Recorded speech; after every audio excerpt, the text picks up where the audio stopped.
Ladies, gentlemen, unicorns, and other blockchain enthusiasts, welcome to another episode of the Stakin podcast. My name is Giselle, and today we are sitting down with none other than Matthias, governance facilitator for the Polygon network. I know that a crazy amount of things are going on at Polygon, like you guys are insanely busy, so I really appreciate you guys taking some time to be here and chat with us about all things Polygon.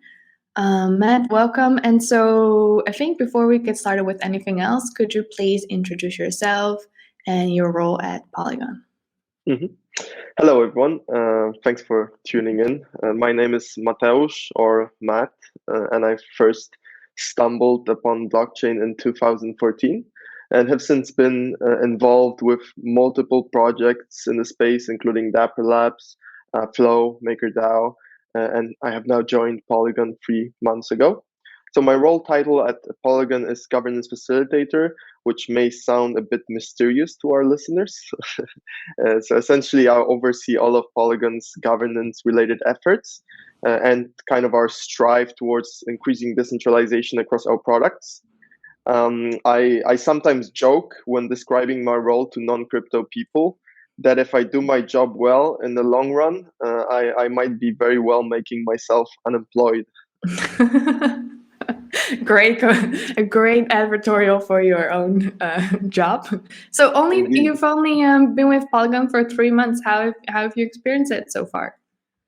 It's been great. I really like the atmosphere, and I've been getting along great with the people here.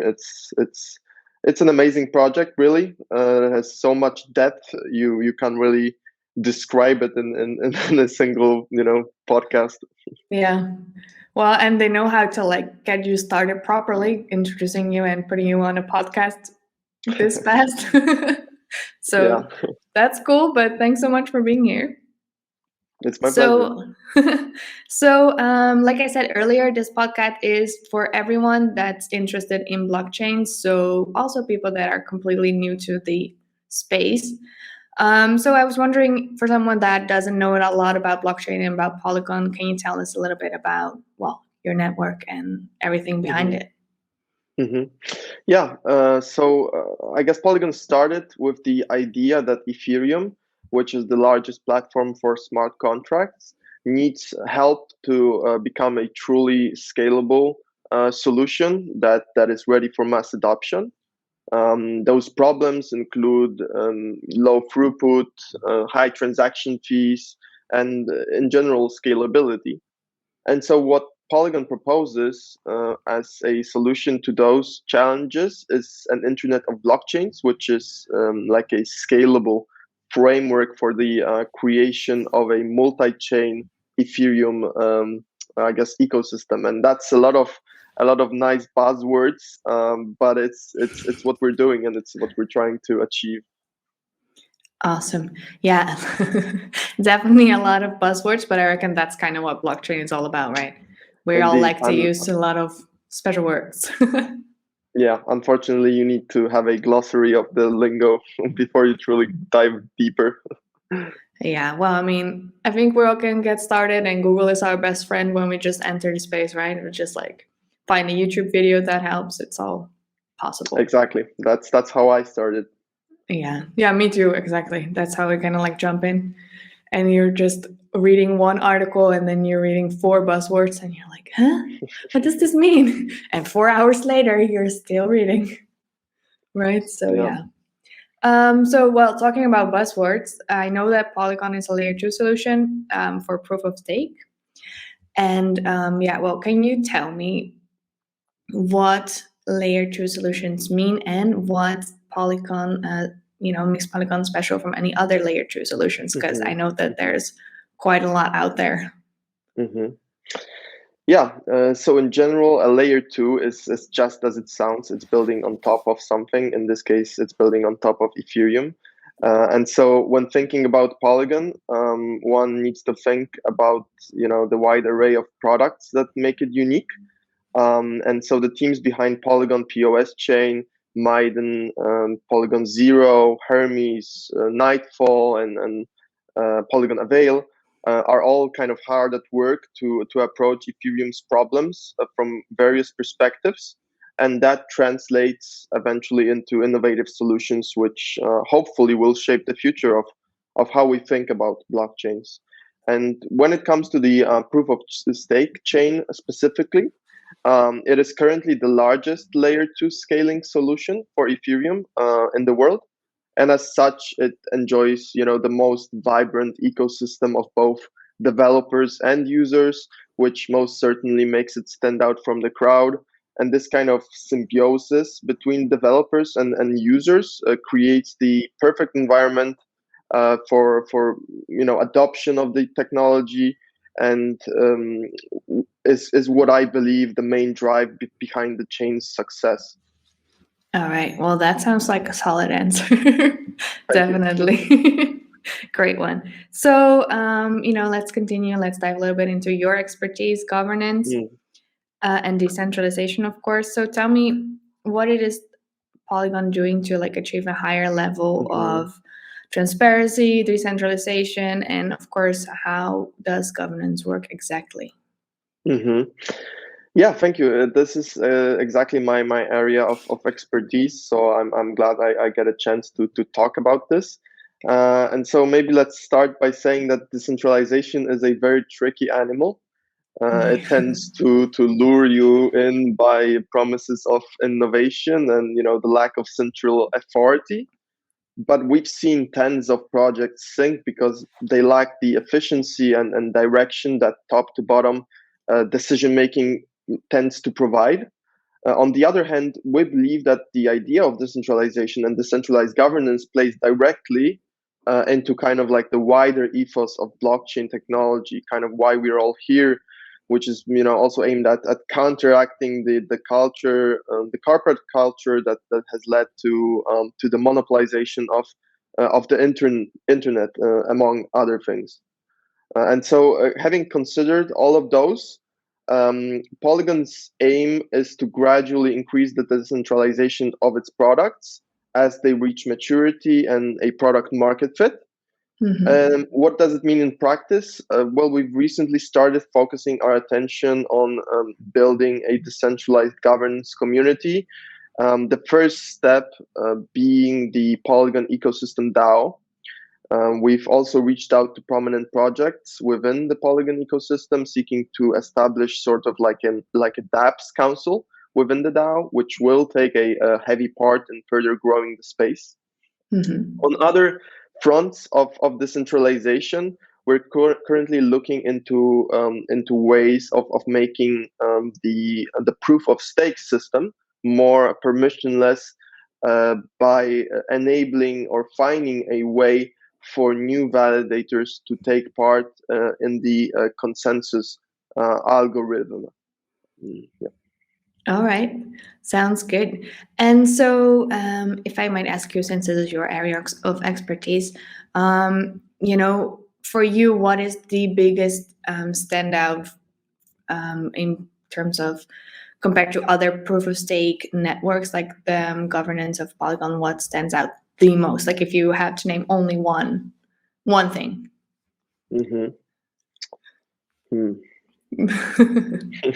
Sorry, tricky question. That's a tough one. I think that the main kind of thing that is important to underline is the approach of the whole project to the question of governance. Many projects kind of look at governance and at consensus building in terms of efficiency, and that is all great. However, they tend to gloss over the questions of how decentralized is your validator pool, how decentralized is the process, and how truly permissionless is your system. And so we don't take those questions lightly.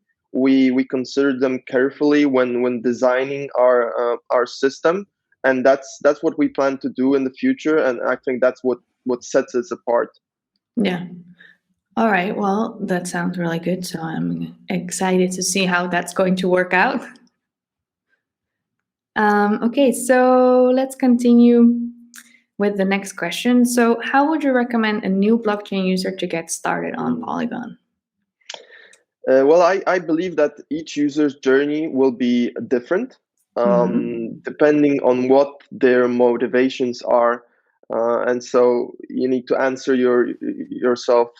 Have you just recently heard of NFTs and are looking to participate in that space? Well, there's a multitude of communities that are launching on Polygon. So just go and see what you like on OpenSea or even crypto Twitter, the so-called space, and just make sure that the NFTs are on Polygon, so you don't spend a fortune on transaction fees. Yeah, And exactly. yeah, if you're on the other hand more interested in DeFi, then there's a ton of both, Polygon and Ethereum native tools that you'll find on the Polygon proof of stake chain. So you can explore that. And lastly, sorry, if you're No a worries. builder that is looking for advice, then feel free to drop by in any of the communities. I would encourage you to especially check out the Polygon ecosystem DAO community and its Discord server. And I'm sure you'll find a lot of helpful advice and resources there. Yes, definitely. Yeah, as a participant myself, I find that the Polygon community in general is very welcoming. So, any confusion, any questions you have, there's always someone to help out, which is, I think, one of the great things about your community. Yeah, we have a lot of amazing people, both on the team and on the community side that make sure that it stays this way. Yeah, exactly. Perfect. So, well, let's continue about the dApps and everything. I know that there's an insane amount of dApps being built on Polygon. If you compare it to other chains, it's just, I don't even know, like, what? How is this even possible? So, can you tell me a little bit about what makes Polygon so attractive to build dApps on, and what is the way to incentivize these innovations? Yeah, so I believe that one reason for this growth is people still wanting to take advantage of Ethereum, which is the most secure smart contract platform in the world, and also while having cheap transactions and a large transactional throughput. So Polygon is doing just that, and also trying to make it as simple as possible for developers to move from Ethereum to Polygon. And that I think also plays a role. And in what does Polygon do for the projects? I believe the best incentive for innovation is having the best platform to build on, and that's what we're striving for. From my area specifically, I can mention the DApps Council and the Polygon DAO, which are not just now growing and will take care of large financial grants to fuel the growth of the ecosystem even more. Awesome. And so if anyone wants to participate or anyone wants to build their own dApp on Polygon, what is the best place to get started? Is there anything you'd recommend? Well, I would again recommend joining a community and kind of figuring out, since this will largely depend on the DApp itself and how you're approaching to build it. And there's a ton of resources that one can draw from, but you need to find them yourself. Oftentimes, unfortunately, as is in blockchain. No worries. So everyone join the Polygon community and you'll be fine. You'll figure it out. Okay, Yeah, great. exactly that. So, can you tell me, for DeFi, NFTs, and gaming dApps on Polygon, what are your expectations for 2022 and maybe even beyond, if you have any? Yeah, so I think that in general, DeFi is not stopping. We see innovative products being built almost daily, which is very encouraging to see, especially in the current, pretty negative market. And so NFTs are also evolving quite rapidly. From glorified profile pictures, we see interesting use cases emerge in the form of social or identity NFTs, and more complex games being created that also leverage the NFT technology. And I believe that the revolution will be the intersection of digital and real life use cases. So in kind of in terms of the metaverse, as it's now called, I tend to think that NFTs are better tools to augment, in quotation marks, our reality rather than necessarily put us in a virtual reality. Okay. Yeah, that sounds very interesting. But can you explain that a little bit further for me, please? Sure, yeah. So I think that the use cases that put your NFTs to use as you Yeah. interact with the daily life that we as humans lead here on this earth still. I think those use cases and those markets will definitely find their Cambrian explosion of sorts. Yeah, no, that makes sense. So, for example, I know that there's a couple of NFTs that give you the option to actually pick up a real life item. I would say item in the store. So something like that would, of course, not just help adoption off chain, but just in general would make everything a lot more interesting, I think. And also, as we see that less small technologies grow further, who knows what else we can do with NFTs in a couple of years. Yeah, yeah. I think that the possibilities are truly endless. Not to sound cliche, Yeah. but it is so. It's just which kind of possibilities can find a product market fit. That's the difficult question. Yeah, no, that makes sense. But I guess that we will see that in the coming months, years. Who knows? It can go super fast, so we'll Yeah. see. So Polygon is taking a major lead in some of the ZK rollups and recently acquired MER, and you have so many plans and visions going on, and so many amazing implementations. So I would like to ask you, would you like to share any more details about any of the ongoing partnerships, plans, visions, all of this at all? Yeah, sure. So again, this is a very rapidly changing thing. We're adding projects probably as we speak, and so we believe that Polygon will eventually become a one-stop shop for building decentralized apps that also leverage Ethereum. And yeah, this is why we have invested, invest now, and will most likely keep investing in solutions that are kind of geared towards that same goal of creating a decentralized, permissionless and also scalable internet. So what we like to call Web3.